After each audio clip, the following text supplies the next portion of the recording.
प्रभु तेरी वाणी जीवन की रोटी, नैनों की ज्योति अंधेरा मिटाती।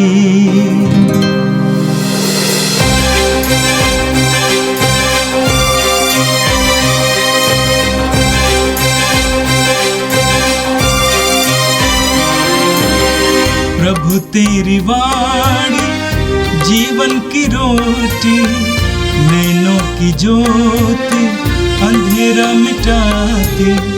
प्रभु तेरी वाणी जीवन की रोटी, नैनों की ज्योति अंधेरा मिटाती।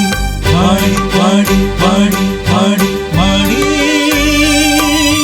पवित्र है, शाश्वत है, जीवन का मन्ना है। 11 अगस्त शुक्रवार। पहला पाठ विधि विवरण ग्रंथ अध्याय 4 पद संख्याएं 32 से 40 तक। मूसा ने इस्राएलियों से कहा, ईश्वर ने जब पृथ्वी पर मनुष्य की सृष्टि की थी, तुम तब से लेकर अपने पहले के प्राचीन युगों का हाल पूछो। क्या पृथ्वी के एक छोर से दूसरे छोर तक कभी इतनी अद्भुत घटनाएं हुई है? क्या इस प्रकार की बात कभी सुनने में आई है? क्या और कोई ऐसा राष्ट्र है जिसने तुम लोगों की तरह अग्नि में बोलते हुए ईश्वर की वाणी सुनी और जीवित बच गया हो? ईश्वर ने आतंक दिखाकर विपत्तियों, चिन्हों, चमत्कारों और युद्धों के माध्यम से अपने सामर्थ्य तथा बहुबल द्वारा तुम लोगों को मिस्र देश से निकाल लिया है। यह सब तुमने अपनी आँखों से देखा है। क्या और कोई ऐसा ईश्वर है जिसने इस तरह किसी दूसरे राष्ट्र में से अपना राष्ट्र चुन लिया हो? यह सब तुम लोगों को इसलिए देखने को मिला कि तुम जान जाओगे कि प्रभु ही ईश्वर है, उसके सिवा और कोई ईश्वर नहीं है। तुम्हें शिक्षा देने के लिए उसने आकाश से तुमको अपनी वाणी सुनाई और पृथ्वी पर तुमको वह महान अग्नि दिखाई जिसमें से तुमने उसे बातें करते हुए सुना है। उसने तुम्हारे पूर्वजों को प्यार किया और उसके वंशजों को चुन लिया। इसलिए उसने अपना सामर्थ्य प्रकट किया और वह स्वयं तुम लोगों को मिस्र से निकाल लाया। उसने तुम्हारे सामने से ऐसे राष्ट्रों को भगा दिया जो तुमसे अधिक महान और शक्तिशाली थे। उसने तुमको उसके देश में पहुंचा दिया और अब उसे विरासत के रूप में उन्हें प्रदान किया।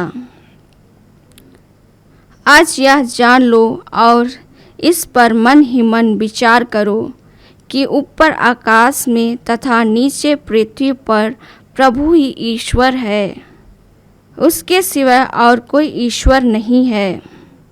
मैं तुम लोगों को आज उसके नियम और आदेश सुनाता हूँ। तुम उसका पालन किया करो, जिससे जो देश तुम्हारा प्रभु ईश्वर तुम्हें सदा के लिए देने वाला है, उसमें तुमको और तुम्हारे पुत्रों को सुख, शांति तथा लंबी आयु मिल सके। यह प्रभु की वाणी है। संत मत्ती के अनुसार पवित्र सुसमाचार अध्याय 16 वाक्य 24 से 28 तक। इसके बाद ईसा ने अपने शिष्यों से कहा, जो मेरा अनुसरण करना चाहता है वह आत्म त्याग करे और अपना क्रूस उठाकर मेरे पीछे हो ले। क्योंकि जो अपना जीवन सुरक्षित रखना चाहता है वह उसे खो देगा, और जो मेरे कारण अपना जीवन खो देता है वह उसे सुरक्षित रखेगा। मनुष्य को इससे क्या लाभ यदि वो सारा संसार प्राप्त कर ले लेकिन अपना जीवन ही गंवा दे। अपने जीवन के बदले मनुष्य दे ही क्या सकता है, क्योंकि मानव पुत्र अपने स्वर्गदूतों के साथ अपने पिता की महिमा सहित आएगा और वह प्रत्येक मनुष्य को उसके कर्म का फल देगा। मैं तुमसे कहता हूं, यहाँ कुछ ऐसे लोग विद्यमान हैं जो तब तक नहीं मरेंगे जब तक वे मानव पुत्र को राजकीय प्रताप के साथ आता हुआ ना देख लें। यह प्रभु का दिव्य सुसमाचार है। क्रिस्त प्रभु की जय। मेरे प्रिय भाई और बहनों, आज हम 13वीं सदी के एक महान और पवित्र संत क्लारा का पर्व मनाते हैं। 18 साल की उम्र में उस युवती ने संत फ्रांसिस असीसी से वचन सुना। फ्रांसिस तब तक अपने आप को पूरी तरह से प्रभु को समर्पित कर चुके थे और उन्होंने धन को छोड़कर, सांसारिक जीवन को छोड़कर पूरी तरह से प्रभु के प्रति समर्पित जीवन जीना शुरू किए थे। उन्होंने वचन सुनाया था संसार के नश्वरता के बारे में, निर्धनता की आवश्यकता के बारे में, सरल जीवन की आवश्यकता के बारे में, प्रभु के प्रति समर्पण के बारे में। और वो युवती उनसे प्रभावित हो जाती है और अपने महल को छोड़ देती है, क्योंकि वो एक कुलीन परिवार की थी और प्रभु के लिए समर्पित होकर आगे बढ़ती है। हालांकि उसका पिता उसको एक धनी परिवार में बड़े शान से विवाह कराना चाहते थे, लेकिन वो हो नहीं पाया। संत क्लारा आज समस्त संसार के लिए पवित्रता के एक सुंदर आदर्श हैं, एक नमूना हैं। आज विशेष करके जब युवक युवतियां पवित्रता के मार्ग को छोड़ रहे हैं, बुराई के मार्ग पर चल रहे हैं, अश्लीलता और गंदगी के मार्ग पर चल रहे हैं, संत क्लारा उनके लिए एक बहुत बड़ी चुनौती है और एक बहुत बड़ी आदर्श है। आज का पहला पाठ विधि विवरण ग्रंथ के अध्याय 4 से लिया गया था। आज के पाठ में आपने सुना कि मूसा अपने लोगों को संबोधित करते हैं। अक्सर लोग अपने अतीत को भूल जाते हैं, अपने बीते कल को भूल जाते हैं, लेकिन आज के पाठ में आपने सुना कि कैसे मूसा अपने जनता को उस ईश्वर के बारे में बताया जो ईश्वर जीवित है और जो उनके साथ था और उनके लिए क्या क्या नहीं किया था। वचन में लिखा हुआ है, मूसा ने पूछा, क्या और कोई ऐसा राष्ट्र है जिसने तुम लोगों की तरह अग्नि में से बोलते हुए ईश्वर की वाणी सुनी और जीवित बच गए हो।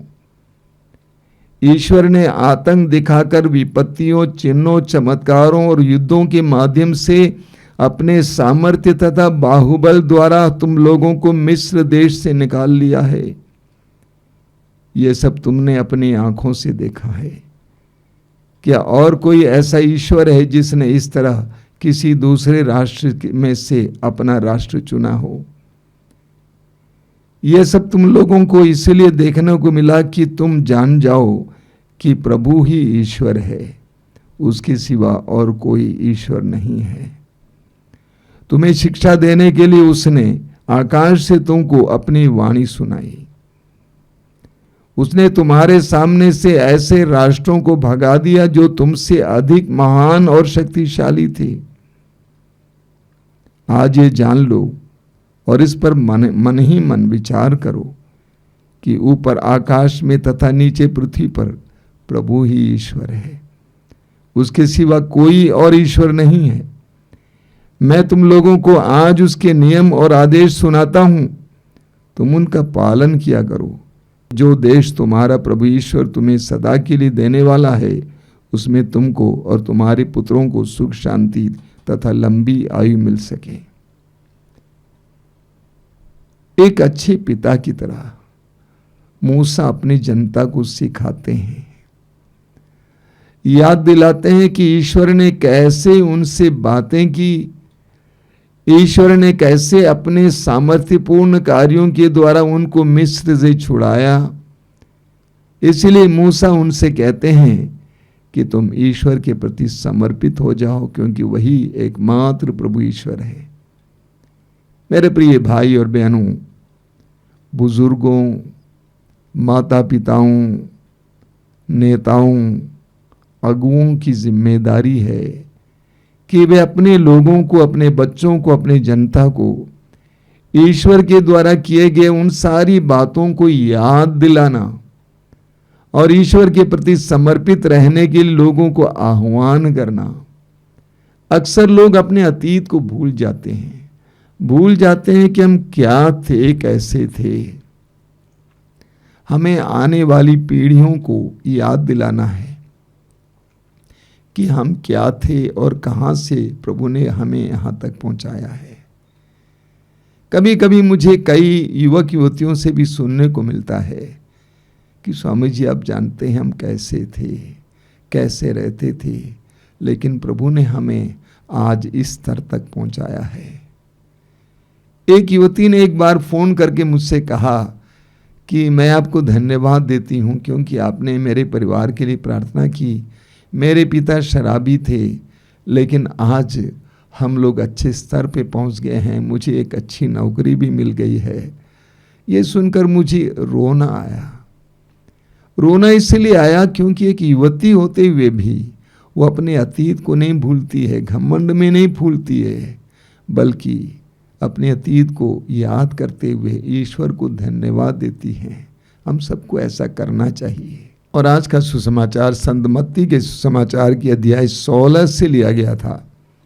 सुसमाचार में आपने सुना, प्रभु यीशु कहते हैं, जो मेरा अनुसरण करना चाहता है वह आत्म त्याग करे और अपना क्रूस उठाकर मेरे पीछे हो ले। प्रभु कहते हैं, जो मेरा अनुसरण करना चाहता है, जो मेरे पीछे आना चाहता है, जो मेरा शिष्य होना चाहता है, सबसे पहले वो आत्म त्याग करे। आत्म त्याग करने का मतलब क्या है? अपने अहम को त्यागना। अंग्रेजी में कहा जाता है ईगो, अपने अहम को त्यागना। हम सबके अंदर अहम है। जब अहम प्रकट हो जाता है तो वो अहंकार होता है। और सच में, जैसा कि मैं बार बार कहता हूं, हमारा वास्तविक दुश्मन, शत्रु हमारा अहम है। हमारे अंदर अहम है, मैं नहीं झुकूंगा, मैं नहीं सहूंगा। प्रभु कहते हैं कि अपने आत्म त्याग करें। प्रभु यीशु ने के अंदर अहम नहीं था, पूरी तरह से समर्पित थे। फिलिपियों के पत्र के अध्याय 2 उसके वाक्य 6 से प्रभु संत पौलुस कहते हैं कि प्रभु ने अपने आप को छोटा बनाया, दीन दास बनाया। यही कारण है जब प्रभु के ऊपर अत्याचार हो रहा था वो धमकी नहीं दिए, चुपचाप सहते गए, क्योंकि उनके अंदर अहम नहीं था, अहंकार नहीं था। तो सबसे पहले प्रभु कहते हैं आत्म त्याग करें। उसके बाद प्रभु कहते हैं अपना क्रूस उठा लें। ये क्रूस क्या होता है? लकड़ी का क्रूस, अन्य प्रकार का क्रूस पहनना, चूमना, ढोना बहुत आसान होता है। क्रूस अलग अलग प्रकार के दुख हैं। विशेष करके जिन लोगों को आप प्रेम करते हैं, जिनके लिए आप समर्पित हैं, उन लोगों से आपको दुख मिलता है, बहुत बड़ा क्रूस होता है। शारीरिक पीड़ाएं, जीवन में विफलताएं, अलग अलग प्रकार के दुख। प्रभु कहते हैं उसे उठाकर मेरे पीछे चले आओ। पड़ोस में जाना नहीं, दूसरों के पास जाकर रोना नहीं, बल्कि मेरे पीछे चले आओ, क्योंकि स्वयं यीशु क्रूस उठाते हुए आगे चले हैं।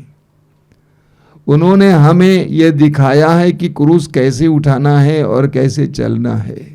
वो हमारे आगे चल चुके हैं और प्रभु कहते हैं कि मेरे पीछे हो लो।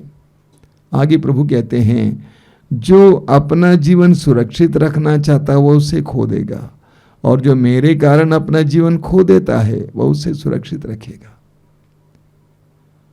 जो अपना सांसारिक जीवन सुरक्षित रखने का प्रयास करता है, परिश्रम करता है, वो उसे खो देगा।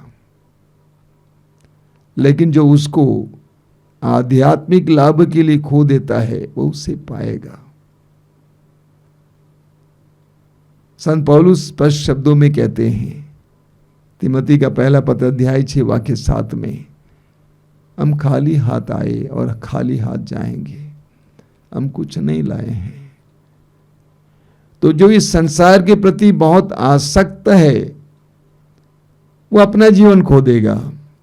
लेकिन जो संसार को प्रभु के लिए, ईश्वर के राज के लिए छोड़ दिया है, वो पाएगा। आगे प्रभु एक बहुत शक्तिशाली वचन सुनाते हैं, मनुष्य को इससे क्या लाभ यदि वो सारा संसार प्राप्त कर लें लेकिन अपना ही जीवन ही गंवा दे। अपने जीवन के बदले मनुष्य दे ही क्या सकता है? जीवन का मूल्य क्या है? इसका मूल्य नहीं है, ये बहुमूल्य है, मूल्यवान है। एक संतान के लिए कितने दंपति रो रहे हैं कि प्रभु हमें एक संतान दीजिए। जीवन ईश्वर का एक बहुत बड़ा वरदान है। स्तोत्रकार कहता है, प्राणों का मूल्य इतना ऊंचा है कि किसी के पास पर्याप्त धन नहीं है। प्रभु कहते हैं कि सारा संसार जीत ले लेकिन अपना ही प्राण, अपने ही जीवन को खो दे तो क्या पाया उसने, इंसान ने। लूकस के समाचार के अध्याय 12 उसके वाक्य 16 से प्रभु यीशु एक सुंदर दृष्टांत सुनाते हैं, एक मूर्ख धनी का दृष्टांत। उसके खेत में बहुत अनाज था, इतना अनाज कि उसको लगा कि उसका भंडार छोटा है। उसने कहा कि मैं भंडार को बड़ा कर दूंगा, सारे अनाज को इकट्ठा करूंगा और अपने से कहूंगा, ऐश करो, विश्राम करो, तुम्हारे लिए कई वर्षों के लिए अनाज इकट्ठा है। प्रभु कहते हैं उस दृष्टांत में उसी रात को ईश्वर आता है और कहता है, रे मूर्ख, यदि तुम्हारे प्राण तुमसे अभी लिया जाए तो सारी संपत्ति किसकी हो जाएगी। उसके अंत में प्रभु यीशु कहते हैं, यही दशा उन लोगों की होती है जो संसार की दृष्टि में धनी है लेकिन ईश्वर की दृष्टि में धनी नहीं है। प्रभु कहते हैं, मनुष्य को क्या लाभ यदि वो सारा संसार प्राप्त कर ले, जमीन, जायदाद, मकान, पैसा, धन, लेकिन अपना ही जीवन गंवा दे, क्या फायदा है। अंत में प्रभु यीशु कहते हैं, जब मानव पुत्र अपने स्वर्गदूतों के साथ अपने पिता की महिमा सहित आएगा और वो प्रत्येक मनुष्य को उसके कर्मों का फल देगा। अंतिम दिन प्रभु ईश्वर यीशु के द्वारा जो संसार का न्याय करता होगा, सबको उनके कर्मों का फल देगा। हमें इन सारी बातों को अपने मन में रखकर जीवन जीना चाहिए। संसार से लिपटना नहीं चाहिए। हमें धन चाहिए लेकिन धन ही नहीं चाहिए, धन भी चाहिए। हमें अपने आप को प्रभु के प्रति समर्पित करना है। आइए हम प्रार्थना करें। प्रभु यीशु, धन्यवाद देते हैं आज के चुनौतीपूर्ण वचनों के लिए। हमें इन वचनों को बार बार सुनने के लिए कृपा दीजिए। तेरे संदेशों को हृदय से ग्रहण करने के लिए कृपा दीजिए। प्रज्ञावान बनने के लिए कृपा दीजिए, विवेकी बनने के लिए कृपा दीजिए, ताकि हम अपने जीवन में यह गलती ना करें कि सारे संसार को कमाने के चक्कर में अपने ही जीवन को गंवा दें। ये प्रभु यीशु वचनों को सुनने वाले मेरे भाई बहनों को आशीर्वाद देना। वे जहाँ कहीं भी इस समय अपने पवित्र हाथ उनके सिर पर रखना, सुरक्षा देना, संरक्षण देना। हमारी प्रार्थना को स्वीकार कर, आमीन। प्रभु तेरी वाणी जीवन की रोटी, नैनों की ज्योति अंधेरा मिटाती। वाणी वाणी वाणी वाणी वाणी